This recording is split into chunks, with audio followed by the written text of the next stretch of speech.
Gets a bucket and a foul. Breakaway. Io. Oh, meet me at the rim and don't be late. Give me the hot sauce. Did you not get the memo? Derrick Rose can go upstairs. Oh, loose ball. Gimme. The steal. Right for the lead. Yeah. Big time play. Big time play. Gimme for the win. Go! My God. I cannot believe this. Improbable. Hey, everybody, welcome into a brand new edition of the Gimme the Hot Sauce podcast. Special shout out to everybody watching on the Chicago Sports Network. We're glad you're along for the ride. Stacey King is here, and you're wondering where our red-faced friend is. He's in Boston. You know, we give Timmy Whispers a hard time, but I got to salute the guy. He's in his 50s. He went back and completed an online program to get his master's from Harvard. So he's walking with the graduates as we taped it on a Friday. I tell you what, I know he doesn't seem smart on this show, but he's one of the smartest guys I know. He's one of the smartest guys I know. I'm proud of him. I wish we could have went. We weren't invited. No, we weren't. So we're going to see it via Zoom. And I can't wait for him to get back. Man, that's a tremendous honor, man. Tremendous honor. Yeah, I really salute him. I can't even imagine in your 50s going back and doing schoolwork. I mean, when I was graduate, I thought that's the last time I've ever taken a class in my life. I will say this, though. I think it'd be a lot easier going back now than so? What you were when you're in your 18, 19, 20 years old, because the focus is there. You would be able to focus. In college, man, you were chasing girls. You were worrying about what you're going to do this weekend. You know, you got basketball, whatever activity you were in, you were more focused on all those things. You go back as an adult. You know, you're married, you got kids, you know, the focus is there. I mean, my dad went back to school in his 50s and got his psychology degree. So, oh, wow. Yeah, so that was impressive. Yeah, it was very impressive. He went to night school. I mean, he grinded for it. Yeah. And that was one of the things I saw growing up when you see your parents do things, you know, it puts a little pressure on you to do it. If he did it, I need to finish and do what I need to do. The thing that's tough now is that so many of these courses are online. You know, it's so easy to get distracted if you're at home. I want to watch the game. Let me watch the game. I'm going to watch TV. I'm going to go in and give me something to eat. You know? Yeah. There's a lot of distraction at home. You know, if you got grandkids, or you got kids or whatever, phones ringing all the time. People want to talk, you know. So it's like, man, I should have just went to class. But then you go to class, you be like the old dude in class. Hey, Gramps. Somebody call you Grandpa and say, hey, Pops. Okay, now let's get this straight, okay? I'm here to get an education. You're not going to be calling me Pops. You call me Stacey. You can call me Mr. King. Don't be calling me Pops. I'm not that old. So salute to Timmy Whispers. He's getting his Master's of Business at Harvard today. We salute him. He'll be back next week. What didn't happen very well was the NBA draft lottery, which was earlier this week here in the city of Chicago. The Bulls did not move up. They will stay at number 12. And, Stacey, the thing that's really a kick in the groin is that had they won the coin flip with Dallas, they both finished with the same record, they would have got those number combinations. They would have got Cooper Flag. I know maybe that you could say, well, Dallas would have got lucky anyway. But well, let me just tell you that I'm in a conspiracy theory. Okay, I'm sorry, man. If anybody else would have won that, you know, Washington or Utah, I've been on board with that. Yeah. But come on, man. I know. Dallas has 1.8. They saved Nico Harrison. Yeah, 1.8% chance to win. I think it was about either the same or what we had when we had Derrick Rose. Yeah, it was. The chances of them winning was like 0 to none, okay? And I'm listening to all the people talk and, they saved Nico, that just seems like, seemed like that was just like rigged, man. I don't know. I just think they need to be a little bit more, they need to do a different process. I mean, I think you got to earn. Well, there's team reps in the room, though. They're watching. Yeah, but I think what I mean, Mark, is I think you got to make teams earn. Yeah, earn the right to We've talked win about the team. that. Let the teams decide who gets the number 1, number 2 pick. The lottery teams, the teams that are bad. You know, let's say you had like Washington, Utah. Those teams went the whole season tanking. It should be the bottom 8 too. Don't take it all the way out. No, exactly. It's the bottom 8. The teams are not in the playoffs. Those teams battle for the right to get number 1, number 2, number 3, number 4. Let the teams earn it. Then that way you take away all the guessing and, you know, did they rig the draft? Make the team earn it. Yeah, because you look at the punishment for the teams. Utah and Washington had the worst records, and they fell as far as they possibly could. Utah's picking 5th, Washington's picking 6th, and those are teams desperately in need of some star power, and they get, you know, they'll get a good player at those spots, but you play a 6-month season, and that's what you wind up with, is you just falling. Well, and then also you hurt your fan base, because your fan base gets a little disenchanted because you're tanking games, you know, and you're not going out and putting your best players out there and getting a chance to win. So this is what we're doing. We're tanking, so we better get the number 1 pick. When you don't get the number 1 pick, you got to answer to your fan base, and they, you know, those two teams It was obvious what they were doing this year. Toronto, the same thing. Mm-hmm. Toronto was going out of their way to tank. And you see they got 9th pick. Brooklyn was playing whoever they had. They played their guys. I don't think they were tanking because they didn't really have any star players. Right. They were playing their guys. But look at Philadelphia. They've got Embiid, Paul George, and Tyrese Maxey, and they end up with a 3rd pick. But look at Houston Rockets. Look at that young team they've got that's explosive that could easily went to the Western Conference That's the Finals. Phoenix pick they got in the trade. Oh yeah, and that is a nice spot to be. You're going to find a nice player. Like Philadelphia, exactly. Come on, man. You got Embiid, you got Paul George.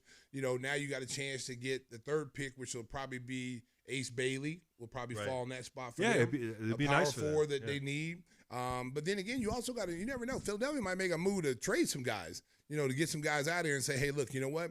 Let's just rebuild through the draft. We might be able to get another because next year's draft is going to be better than this year's draft. Right. Cooper Flagg and Harper and Ace Bailey were the 3 gems of this draft. And there's going to be some good players in this draft. Don't get me wrong. But those are the 3 guys that people are saying can't miss. Okay. Next year, next year's draft is way deeper. You want to get that kid Abanza from Dibanza. He's playing for Brigham Young. Yes, he's playing for Brigham Young. He's supposed to be a game changer. He's supposed to. If he would win this draft, he possibly could have won number 1. So over Cooper Flagg. So next year's draft. If you're a lottery team next year, you might as well start tanking right now in the summertime.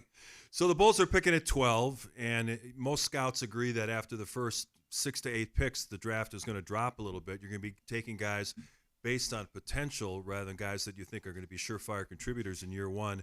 And we've got some stat boards on different guys. Let's start with the kid from Illinois, Casparis Yakonis. He started out really well in the season. He's a guy 6'5", 6'6", who can handle the ball. He's projected as a point guard in the NBA. And don't discount the Lithuanian connection with Arturas Karnisovas. I don't think the Bulls are going to be in position to take a guard. He could drop to 12. You would take him as a guy that has the high upside, but I think the Bulls are better served to take a forward or something. Well, here's the thing about that kid is that he was high on a lot of people's lists to start the season. And then there were some ups and downs at Illinois. But I will say this, if he goes to individual workouts and shows that he can shoot the basketball, that he can do some things, and they see him in an individual workout, he might be one of these workout warrior type guys. You put him in that environment, and he turns out to look better than what he looked, at Illinois. The next thing you know, you see a team taking him and him going up the board, maybe 6, maybe 7. I'm not saying that's where he's going to be, but we see it every year. You see a guy like Modest, who's supposed to be number 1, top Somebody 3 player, falls. and he fell all the way.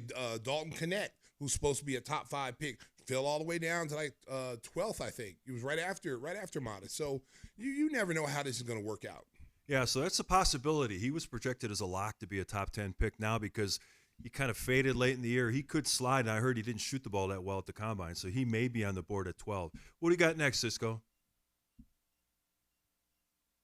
This is a guy that's been speculated a lot about. Colin Murray Boyles, an undersized guy who played a lot of 5 at South Carolina. He's about 6'8", but he's got a wingspan over 7 feet, and he's considered the best defensive player in the draft, and the Bulls certainly need some help up front on defense. Well, he's a guy in a Draymond Green type of role. He could play that Draymond Green type role. This is a guy who's played with his back to the basket, undersized forward. Now you put him in his natural position, power forward. He should flourish. The wingspan is huge. When you're 6'8" and you got over a 7+ wingspan, that's very huge because you play bigger than you actually are. So the numbers that he put up were pretty impressive. And again, you got to remember he played in the SEC, so that was arguably the best conference in the country this year. Look at those numbers. Now, of course, 3-point shooting, 26%. Right. That would have to go way up. Try to be respectable at those numbers, But I'm sure he's a hard worker. I'm sure that he will develop into a very nice player.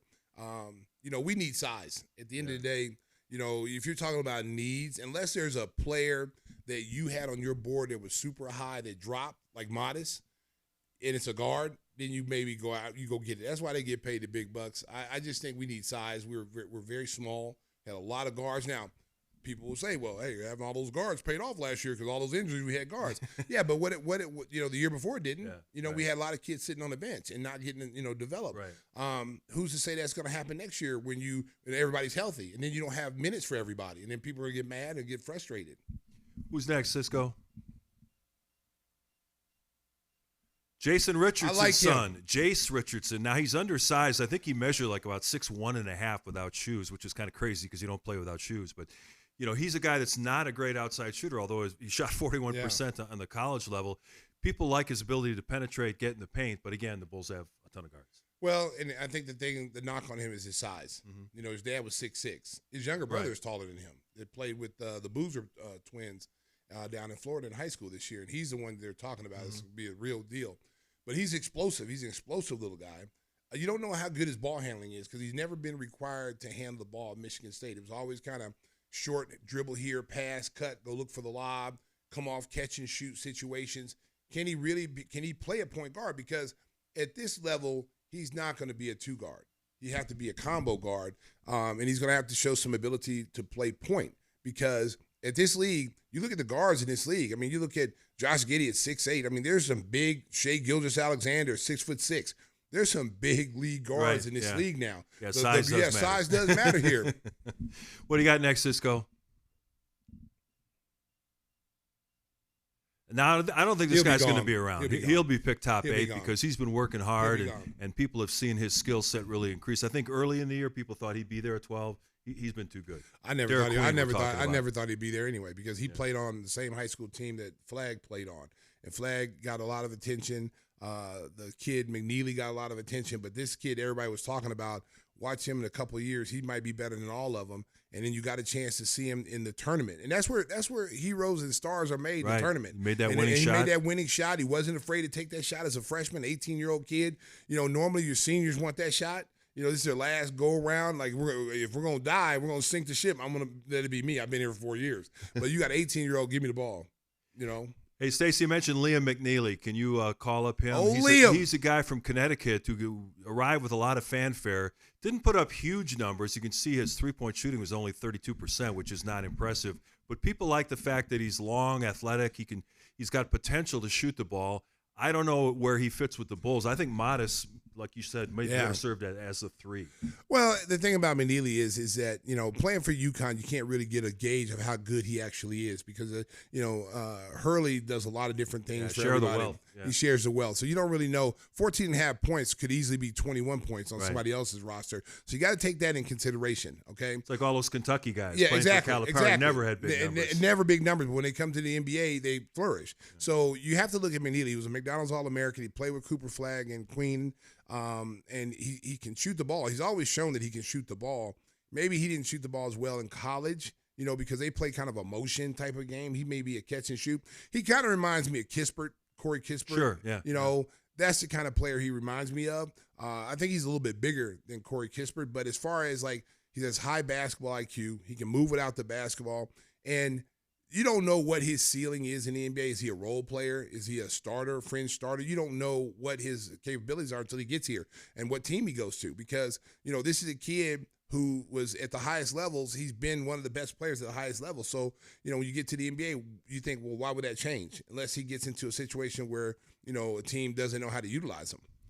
Another guy who might be available for the Bulls. He's a forward from France. He played in the best German league. He played with one of the top club teams there. Noah Asenge, he's a 6'9" forward. He won't turn 18 until December. So this is a guy you're taking based on potential. He's long. He's athletic. I've heard a comparison to Scottie Pippen, which is always crazy. But this is a guy that you would take, hoping that you're rolling the dice. Maybe in a couple of years you get a guy who's really, really good. Well, if you're going to, the Bulls are in need of guys now.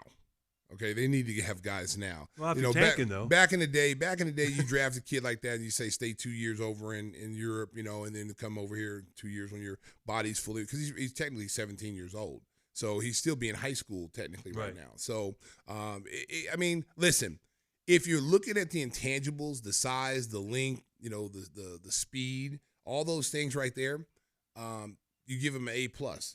This is worth taking, okay? But – how much basketball? Is he raw talent? Is he a guy ready to come in here? And if we develop him in 2 years, will he be ready in 2 years? Or is this going to be a long-term project where it may take us 5 years? And you know how teams are in the NBA. They get bored with you after a year and a half. If you're not showing the potential and the growth that they need, they'll move you, and then that guy goes somewhere else and be a star. It used to be that the guys from Europe were like 50-50 whether they'd even make it in the league. Now most of them stay. It's just a question of how good they're going to be. The kid with the Hawks, Recinos. I thought, when I first saw him, we did a game early in the year. I didn't think he looked that good, but as the season went on, he kept getting better. I thought early in the season that might have been a wasted pick. Yeah. Maybe he wasn't the first pick or the first guy in the draft, second guy, or whatever he went in the draft. He was first. His first pick in the draft, and I said, man, I don't know about that one. Maybe they didn't see him, but you got to technically give those guys a little bit of a pass because playing in Europe, and you could play at the top level in Europe. It doesn't matter if you're in the A League or the C League. Is no comparison to the NBA. It's a totally different animal. And so when they come over here, they got to get used to a lot of different things. I'm not saying that the Euro ball's not physical. It is physical. It is very physical over there. But the speed of the players, the athleticism that the NBA brings, you're not seeing that on a nightly basis in Euro League. Unless you're watching, you might see one guy on another team be a pretty good athlete. But you come to the NBA, everybody on the floor is an athlete. Another guy projected maybe late lottery or mid-teens is Assa Newell. He's from Georgia, 6'10" forward. Again, a young guy, 19 years old. And, again, you're hoping for potential, but the Bulls need size. At 6'10", he can play power forward, maybe a little bit of small ball 5, and I think they're looking at this kid who has some potential to grow into his body and be a force underneath the basket. Well, another McDonald's All-American, another guy. I want to say he played with Cooper Flagg on that high school team. They had a loaded team. It was a pretty good to beat a lot of college teams. So I don't know for sure if he played on a team, but I think he did. Listen, again, SEC. The kid put up as a freshman 15 points a game. I mean, come on now, you can't discredit that. Now, I think the biggest question with him is what is he projected as? Is he an actual 4 or is he really a 3? Is he going to have to grow into his body? How much development are we going to have to put into this kid? Does he have the necessary skills? Forget being strong right now. Forget all those things that are coming on a later time. Where's his basketball IQ? Mm-hmm. Where do we envision him in 3 or 4 years when we develop him? 6'10", you can't coach 6'10". And if he's athletic, which he is, he's very athletic. He can run and jump. He can rebound. He can do all the intangible things that, as a general manager and a coach that you want. I think the biggest question for him is he coachable? And, does he have a high basketball IQ? Because that gets overlooked, basketball IQ. A lot of people get caught on raw ability. Oh, he can jump out the gym. It doesn't make any difference how high you jump. If you're not a smart basketball player, and you're just running out there, you're fouling people, jumping over people's back, turning the ball over, you have no concept of what a good pass, a fundamental play is. You can't teach that. You can't teach basketball IQ. Either you have it or you don't. But a lot of guys they draft kids on potential, they draft kids on athleticism, and they hope that they can train them into the basketball IQ. A lot of speculation about trades in the NBA this summer, and if the Bulls decide to move veteran center Nikola Vucevic, they might be looking for a guy who can run the floor, block shots, and a guy that fits that profile is Thomas Sorber. He's a big guy, about 6'11", 6'10", from Georgetown. He's a guy a rim runner, shot blocker, and that's a guy that may fit with the Bulls at 12. Yeah, it's a possibility. Me personally, when you get to the 12 on down, it's the best available player. There's too many question marks on so many people where you don't. The Bulls can't afford to miss on a guy. Because AK, drafting Patrick Williams, people have been on him about that one. And they can't. They hit a home run. With Modest. Okay, you're not always going to hit a home run. You just hope that you get. Every team has. Those you got to hope that you can just get on base. The game of baseball is get on base any way you can and then try to score runs. Okay. People are looking at, Patrick Williams as a big miss, a huge miss. So a whiff.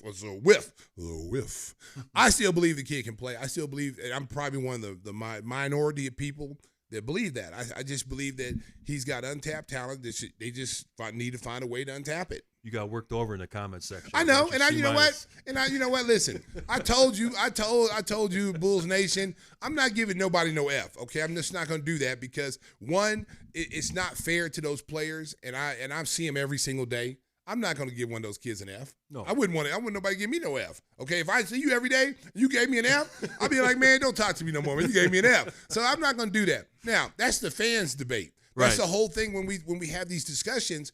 Everything's debatable. So what we bring to you on a weekly basis, that's locker room talk. That's work talk. You guys can debate that, whether a guy is a C- or an F. That's between you and whoever else. Right. With us, no, I'm going to try to be objective as fair as possible.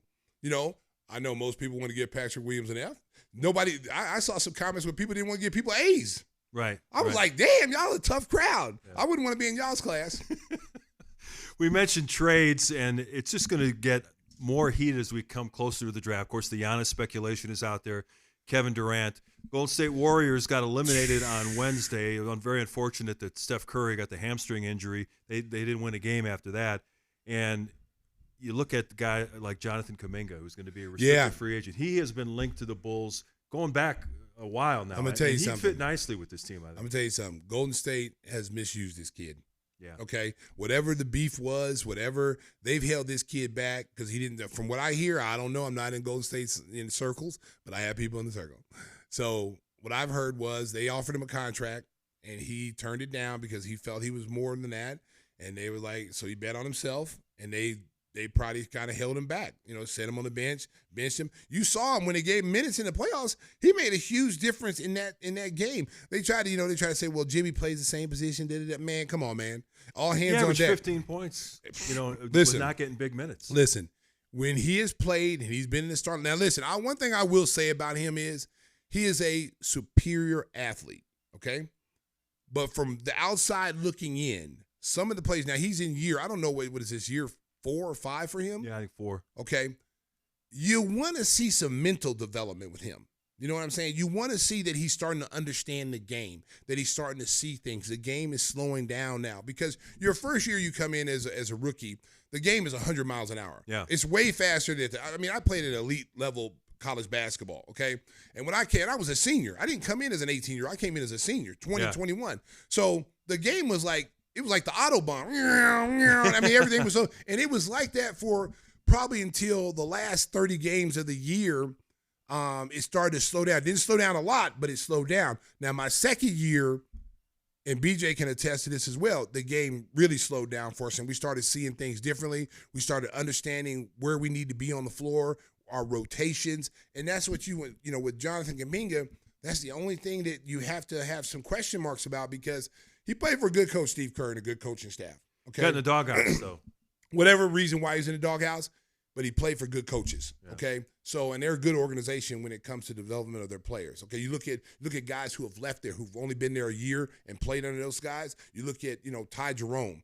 He was on the verge of leaving the league. He was playing the G League and he got to Golden State, and now he's a main contributor in Cleveland. You look at Dante DiVincenzo, wasn't a three-point shooter, wasn't really a good catch-and-shoot guy, didn't know how to come off catch-and-shoots, goes down to Golden State, plays a pivotal role coming off the bench for them, learn how to around Steph and Klay Thompson and those guys, and picked up some valuable knowledge. And now look at him as a player. Yeah. He's a totally different player than what he was before he went to Golden State. I just looked it up. Kuminga did just finish his 4th season. So he's going into year 5. He averaged 15.3 points per game. He's going to be a restricted free agent. He shot only 30% from three-point range, but a guy at 6'8" who has got superior athleticism. What about sign and trade for Vooch? Well, I would do it in a second. You ain't gonna listen. If you want me to throw in a case of Doritos, some Fanta orange sodas, we'll do that. If you want some Bubblicious bubblegum watermelon, I'll send you that too. Listen, he would be perfect here because the fact that the Bulls are playing more up tempo, and you can see that when he's in Golden State, when they play up tempo, you could tell which guys love that style of play. He's one of those guys. I think he'd be a great fit here. I think he'd be, I think he'd work really well with Josh and, Kobe and all these young kids that we got because he's still young. How is it, 25? 22. 20, what? Yeah. AK, go get this kid. 22 years old? 22. Wow. And he's going on year 5. Yeah. So again, he would be a very good young player. If we're going in that direction, he'd be a good young player. Now, you just got to figure out if Golden State wants Vooch. Right. And they do want size because they're playing Draymond at center in these playoffs. Yeah, he was exposed. He couldn't handle Julius Randle. Yeah, Julius Randle ate him up. Yeah. He ate him up, and that was the difference in that series. I don't even think if Steph Curry was healthy, maybe they win one game.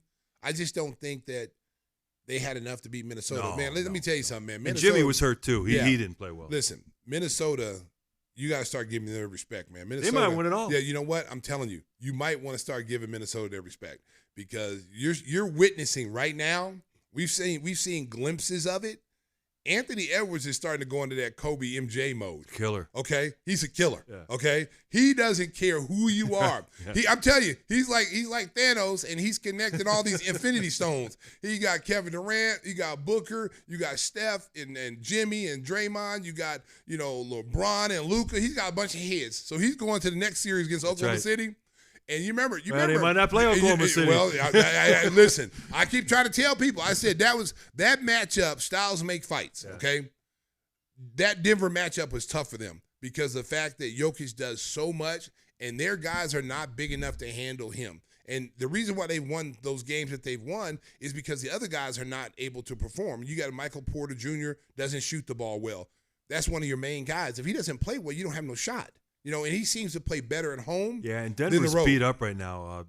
Porter hurt his shoulder. Yeah, he's hurt. He's going to have surgery. He's not playing well at all. And then at the end of Game 6,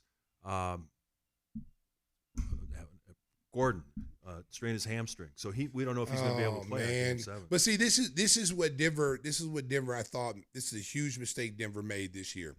Is that your window of opportunity in the Western Conference is closing. And you don't want to waste Jokic's prime years by not giving him the players that he needs to win a championship. This is a team, this is kind of like San Antonio. When San Antonio would never win back-to-back, but they win one every 2 or 3 years. This is what I say Denver's like. Denver's not going to win any back-to-back. I don't even think you'll see any teams win back-to-back for a long time. Boston's right now has a chance, but I don't even think it's going to happen for them. But Denver didn't go out and address the bench issue. Right. They decided to go with their young guys.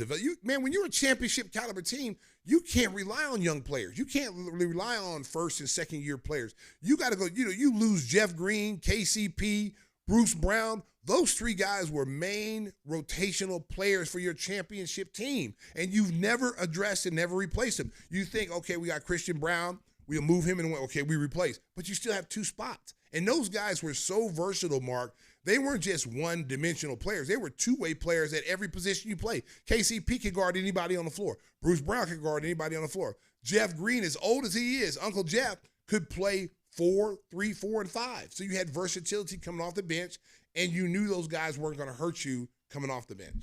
Remember when they cleaned house in the end of the season, they fired Mike Malone. They also fired Calvin Booth, the GM. They said one of the points of contention was that Malone wouldn't play the young guys.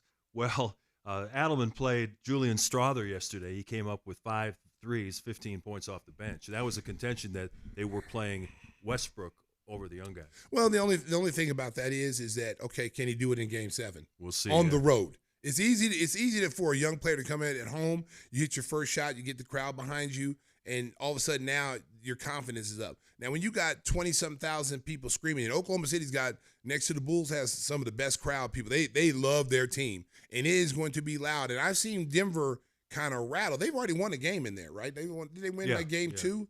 They've won a game there, so it's proven they can win, and they've had success on the road during the regular season there. So if they're not healthy, though, man, I don't know, man. If you, especially Aaron Gordon, you need him. You need him because he's a guy that does all the dirty work. He gets all the offensive rebounds and putbacks. He can switch defensively. He's a big part of what they do. He doesn't get a lot of credit, and he also catches a lot of Jokic's, backdoor cuts and lobs over the top. So they're a great combination. And if you got Strother, if he can come out there and hit those shots for you, Westbrook's got to play like a veteran. He can't come out there and make it personal. I'm going against Oklahoma City. I'm in Oklahoma City. He's got to play within himself and hit shots when it's there, be more aggressive on the break, get in transition. And his defense has been pretty stellar. He's done a good job when he's been matched up with Shai Gilgeous-Alexander. I mean, that's a tough guard for anybody, but he's done a pretty decent job on him. I'll tell you, injuries have been such a factor in these playoffs. Oh, man. The Jason Tatum thing was just so painful to watch. Here's a guy, 27 years old, first-team All-NBA, just trying to go for the ball, and his Achilles popped, and he's going to miss all next season. I tell you, those are the injuries that you hate to see because those are non-contact injuries. He was just trying to go for a ball. He had 42 points at that. That's those are injuries, man, that you can't guard against. Those are injuries that you can't do nothing about. And he's going to be sorely missed. Now, I tell you what, the Knicks may be in trouble okay, because they're playing on emotion right now. They're playing on emotion. Boston, and that's a dangerous time to play a team when it's an emotional game. How about our guy Luke Cornett? Oh, hey, baby. Somewhere, Ory, baby. Hey, somewhere Jim Boylan saying, you know what, Stacey? Kiss my butt. I told you he was Robert Ory. And here's what I'm saying right now. Hey, you might see him in the next round. He's an assistant at Indiana now. I know. So Indiana's in the Eastern Well, let me tell you, Conference listen, okay, first of all, the Knicks is up 3-1. Come on, man. You got to finish. But here's the deal. We're taping on Friday. Yes, They get a chance to play at home and knock them out. But here's the thing, though, Mark, is that every game they were down by 20. Right. That's the thing. If you're Boston and if you're Joe Mazzulla, you're telling your team, like, yeah, we're hurting. Yeah, we should have beat them. We could have done. But, guys, every single game in this series, we were up 20. Yeah. We just didn't finish. We didn't do the things that we needed to close the deal. So now it's not like they're outplaying us. What they're doing, New York is doing is they're outworking you in certain stretches of the game. When you get a 20-point lead, they're like a cat playing with a mouse. You know, instead of killing it and getting it out of here, they want to play with it. They want to roll around with it. And then they count on Brunson to put on his Superman cape in the fourth quarter. Yeah. Well, I'm gonna tell you right now, if I'm a Knicks fan, I'm a little nervous. Because you better win at home. Because there was no way in the world they should have won that game. There's no way in the world. And that's a great coaching job by Mazzulla. He's been getting a lot of flack lately. But I tell you what, he pulled the right numbers. And Porzingis is like in and out of the lineup. So you don't know where he's going to be. Yeah, he's got some weird virus. Yeah. If he doesn't play, their chances diminish. Yeah. What do you think about Indiana though? They've easily won the first 2 rounds against Milwaukee and Cleveland. America, whether we want to accept them or not, Indiana has arrived. Yeah. Okay. I said this about them. I said this about them the last 2 years that we played them. Okay. One, Rick Carlisle doesn't get enough credit as being a great coach. He does not get enough credit. Rick Carlisle is one of the best defensive minds in the NBA.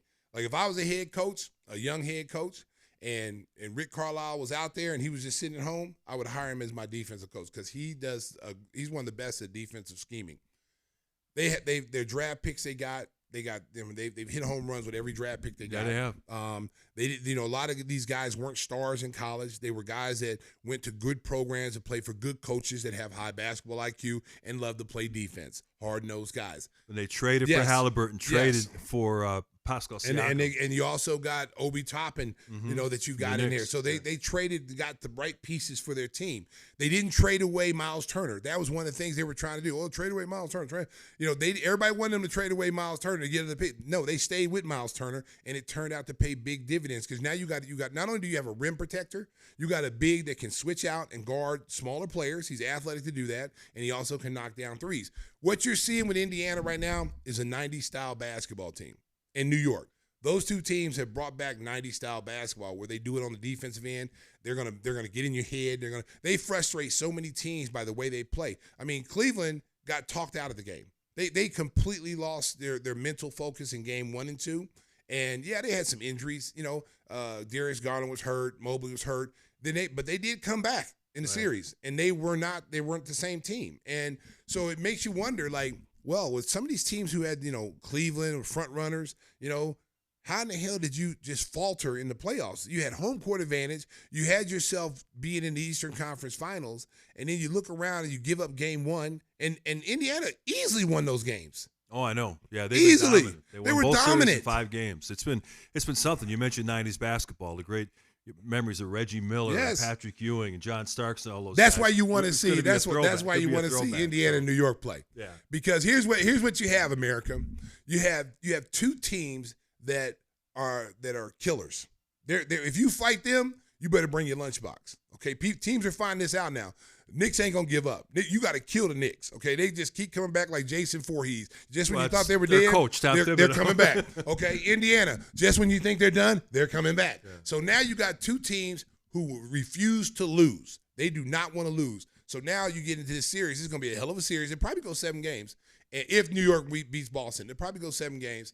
And you're going to have a slugfest. Yeah, it's going to be the last man standing. Nobody can live in this series, basically. If this was a fight to the death, nobody can live. Only one team can survive, and that's what it's going to be like. It's going to be fun to watch. If you were a 90s purist and you love 90s-style basketball, if Indiana gets in there and the Knicks, you're going to see it. And I still think if Boston somehow finds a way to win, Indiana's going to dismantle them.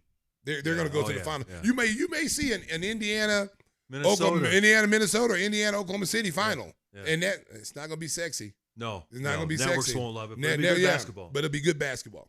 Before we switch gears and talk a little football, one story that caught our interest: Michael Jordan was announced as part of the NBC coverage team as they began their return to covering the NBA next season as they take over as one of the main outlets for NBA coverage. Now, they said he's going to be a contributor. We don't know what that means. He's not going to be calling games. He's not going to be sitting there, calling 10, 12 games. He probably won't be in studio maybe more than once or twice throughout the season. Why do you think Michael wanted to get back in? I mean, it's kind of an odd thing. We don't know what his role is going to be, but I'm sure it's going to be really limited. Well, you got the greatest player of all time. You got an opportunity to bring him on in some role. But he ain't no Stacey King. No, there's no one that can be Stacey King. They broke the mold when they made me, okay? But if you want some tips, call me. I'll tell you how to do this job, okay? Because I'm the MJ of this job. That's right. Okay? I'm the MJ of this job, buddy. No, seriously. It's great to have him in any aspect. Right, I agree. I don't see Michael critiquing players. I don't see him being in that role on the desk saying, like Charles Barkley and those guys. I don't think MJ would hold his tongue. I think MJ, if you suck, he's going to tell you suck. Like, this guy's not good at all. I can see him saying that. So maybe that's not his role. Maybe his role will be more into, talking about certain things and the game itself, how the game has changed, the general of the game. I just don't see him sitting at a desk calling games. I don't see him talking about the game as a player as far as critiquing players. I don't think he would be comfortable in that role. It's going to be fascinating to watch because outside of seeing him, he's owns as part ownership of a NASCAR team, and he's at all the races. And sometimes you'll see him on Sundays during the NASCAR events, but we have not seen or heard much of Michael at all over the last decade. Well, he probably misses the game. Probably misses the game and probably tired of staying at home.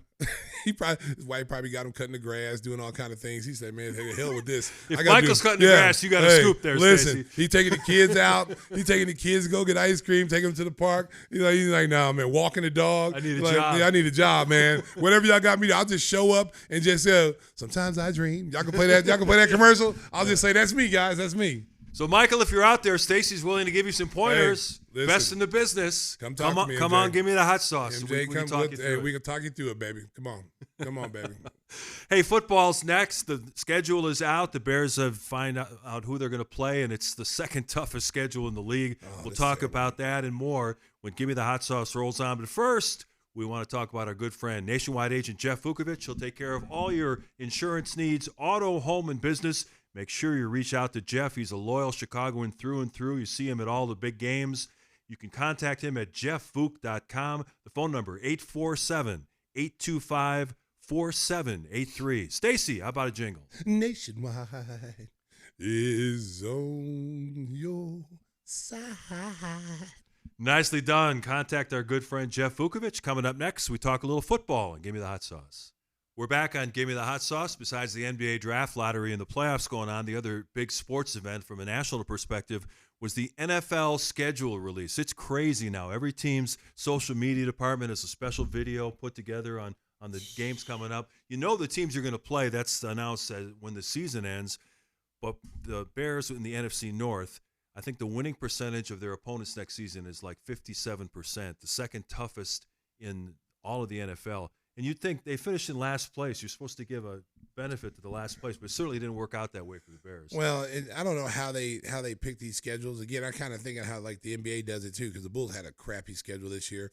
Is that they put a monkey in a three-piece suit and just have him pick balls, because it doesn't make sense, especially a team who was in last place last year. You don't give them the hardest schedule. You give that to the teams that are winning, that are like Super Bowl contenders. But I will say this. I believe, again, I'm gonna bet the house that they are going to be a 10-win team this year, even with this hard schedule. It's tough though when you go through it. The road schedule is brutal. I mean, they're going to have a tough time winning a couple of games on the road. I just think this coach is bringing something, man. The assistants that they have, I've been seeing all the assistants they brought. You got to give Ryan Poles his flowers. Listen, you gave him a lot of criticism, the last few years as far as the offensive line is concerned. You got to get this man his flowers now. He went out and addressed the offensive line issues. They're much better.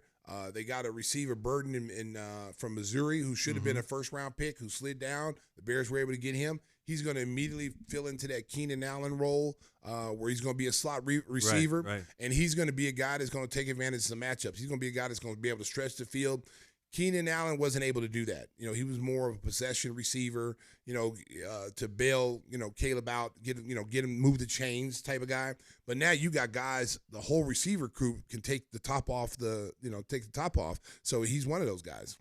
And the schedule starts with a bang. The Bears will open on a Monday night game. Yeah, baby, at Monday home night. Against the Minnesota Vikings, a division rival. Then week 2, they go to Detroit, so Ben Johnson immediately goes back to his former home to take on the division champion Lions. That's a great way to start the season. Who's quarterbacking for the Vikings? It's the rookie, J.J. Okay, I'm not worried about them. Yeah. Put that schedule back up there, Cisco. Okay, we're winning 3 of the first 4. Yeah, I agree. Okay, we're winning 3 of the first 4. We're going to beat Dallas. And the only one I see right there is the Lions. And who knows? Is that at home or on the road? That's at Detroit. Okay, well, we've had success in Detroit. So that's the one blemish I see out of that first 4 games before they go into the bye week. The only thing you hope is that you don't lose any players before you get to the bye week with injuries. They got to stay healthy. They do that, they get to that first week 3 and 4. I know I'm an optimist. All you people who complained about me with my grades to the Bulls, now I'm giving the Bears their love. I'm saying they're 3-1 the first 4 weeks. Don't be telling me, Stacey, don't be drinking the Kool-Aid. Stacey, you're too optimistic. Yeah. Well, it's important to get off to a good start. That way, when you hit some of the tougher stretches of the schedule, excited, man. You build some confidence, and they're going to be featured on some national games. They got the Black Friday game. They go to Philadelphia to play the Eagles in Week 13. That'll be tough. Yeah, it'll be a fun game to watch, though. Okay. After you eat all that turkey on Thursday, you just want to sit in front of the TV. Okay, so I'm looking at this. I'm looking at the next 4 games after the bye. Yeah. Washington, the Bears should have beat them last year. That's a rematch of the Hail Mary game. The Hail Mary game. I think they'll beat them. Did they get Miles? Did they get the Miles from Cleveland, the defensive end? No. Okay, good. We're winning that game. He's still in Cleveland. Yeah, okay, stay in Cleveland. Yeah, because if they'd picked him up as a defensive end rusher, we might have been in trouble. Might have been in trouble. But they don't have him. And I think the young quarterback from Washington is going to come down a little bit. Jaden Daniels. I think he's going to come down. You can't be any higher than what he did last year as a rookie. I think he exceeded all expectations. People were saying he should have been drafted ahead of Caleb Williams. He was a better quarterback. We're going to see this year. We're going to see in year 2. Speaking of that was a big story as well. It bubbled up again. A new book out by Seth Wickersham talking about quarterbacks and their journeys. Part of the book involved Caleb Williams and the fact that he and his father, Carl, did not want him to be drafted by the Chicago Bears. That's kind of an expanded coverage of an old story. That came up before the draft. That he thought that the Bears never had a 4,000-yard quarterback, was an organization where quarterbacks went to die, and Caleb Williams' dad, going back before the draft, consulted with lawyers, thought about maybe letting him play in the United Football League for a year and then coming to the NFL. That got pretty serious, and the book kind of details some of that. But now, I think Caleb is into the Chicago thing, the history of the Bears. Didn't like the coaching, the fact that nobody helped him watch film, which is just inexcusable. When you hear that, yeah. I mean, that right there, you question the people in the organization. It's like, that's why Shane Waldron got fired mid-season. How do you not meet with your quarterback, especially a young quarterback like him who's coming in the league his first year? You don't have anything set up for him to develop. It's coaching malpractice. Wow, man. And then you wonder why they finished the way they did. Yeah. And all those guys are gone. And none of those guys, did they keep anybody off those staffs? He kept the special teams coach. That was it. Special teams okay. Yeah. Yeah, I'll give him a B. but everybody else, all the people who are making the decisions, should have been gone a long time ago. Yeah, so it's basically a whole new staff. And I guarantee you this, Ben Johnson is going to be in that film room with Caleb Williams going over everything that he needs to know. And with a fine-tooth comb, footwork, mechanics, they're going to make sure that no stone's unturned in developing this kid. And they got a quarterbacks coach, offensive coordinator. All these guys are connected to one another. Okay, so he's got a good support group. I think the number one thing is he respects Ben Johnson as a coach. He saw what he did, in Detroit, with the quarterback there. And then, 4,000 yards, it's amazing that the Bears, as many quarterbacks have played here, you thought like Jay Cutler would have 4,000 yards. Even Jim McMahon, with the way he threw the football, it's amazing that the Bears do not have one quarterback of all these guys. They're going to have one every year now. Oh, yeah, I'm going to tell you something. He's going to break every record in the Bears in short order book. Everything's going to be gone by year 3. Yeah, it's going to be fun to watch that offense because Ben Johnson likes to experiment, likes to use guys in different formations. And you got Colston Loveland, the new tight end. He's going to do 2 tight end formations where he's in the slot. The difference is the creativity. You saw it in you saw it in Detroit. I remember, when they came out off that Hard Knocks thing, that seemed like the turning point of that franchise coming off that Hard Knocks. You saw a different side of, you saw Campbell the way he is and I was fired up after watching I was fired. that. I wanted to play for the Lions. You could see the Lions really turn that thing around. And they were having losing seasons before all that. And then their whole franchise, it seemed like the whole energy turned around.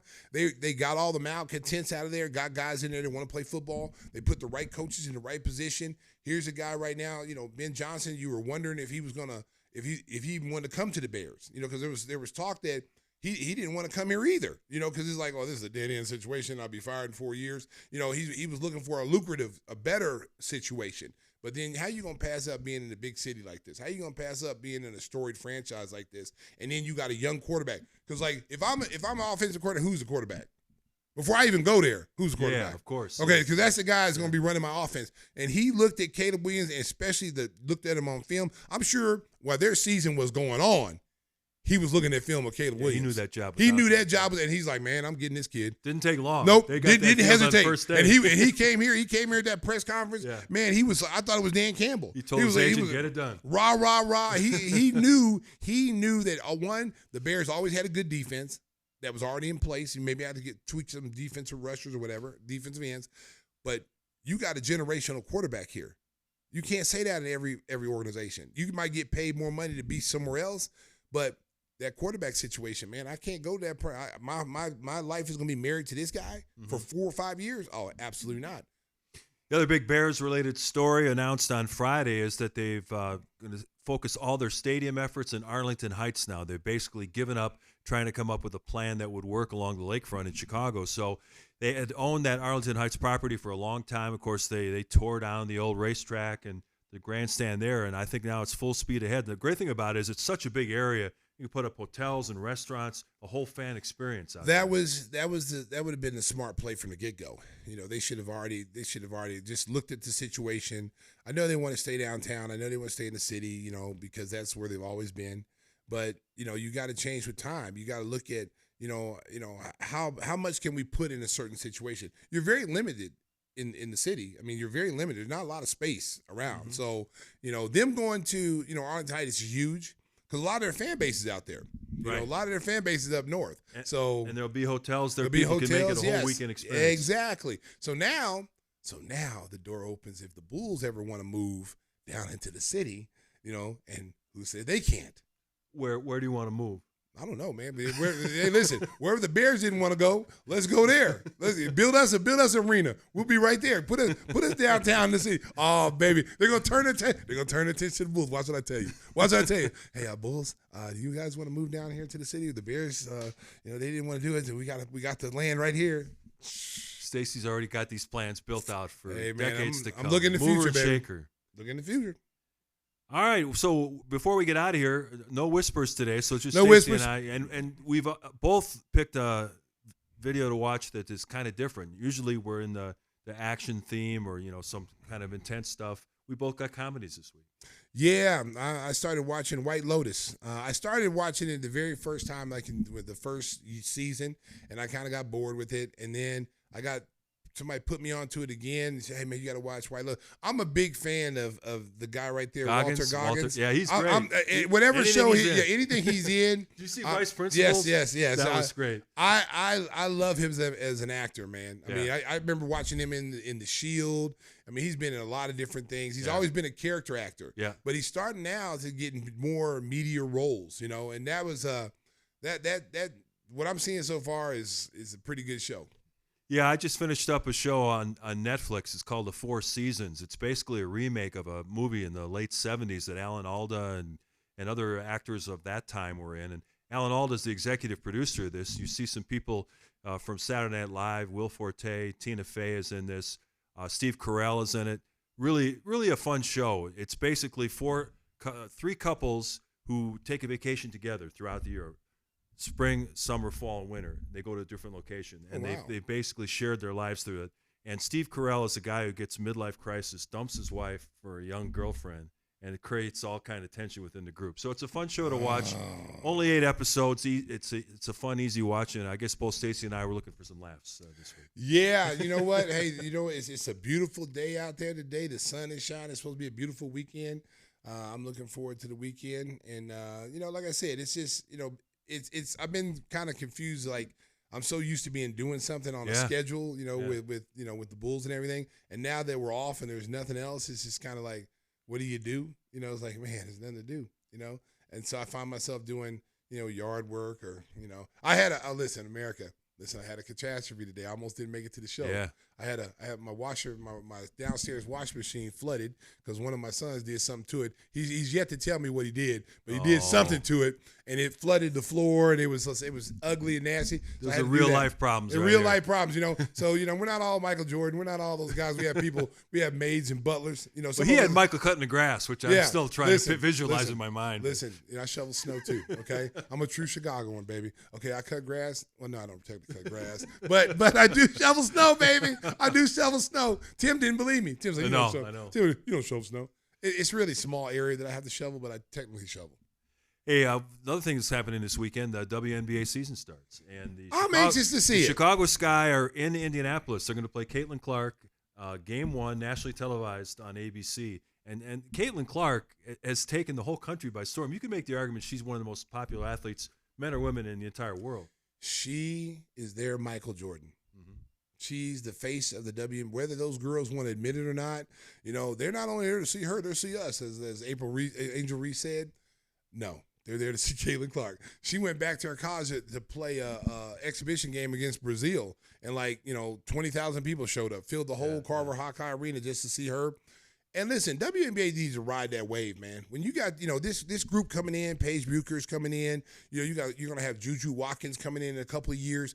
You got some very talented ladies coming into this league. You got to start marketing these girls like the NBA markets their star players, because these girls are likable, they're intelligent, they're smart, they're pretty, they can handle media, they can talk.